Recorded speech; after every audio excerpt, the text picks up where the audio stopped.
magacaygu waa Farduus Taar Cabdiraxmaan ku dhalatay magaalada Baardheer kuna barbaartay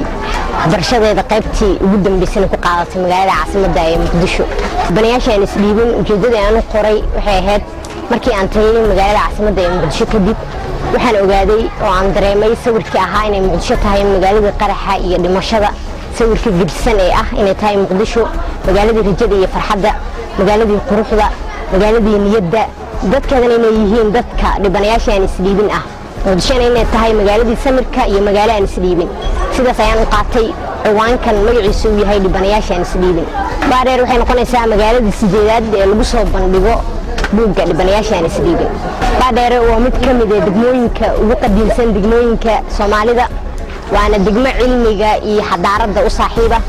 wayna istaahishaa in lagu soo bandhigo buugga dhibanayaashan isdhiibin waan ku faraxsanahay inay noqoto magaaladii ugu horeysay ee gobolka Gada ahaan lagu soo bandhigo buugga dhibanayaashan isdhiibin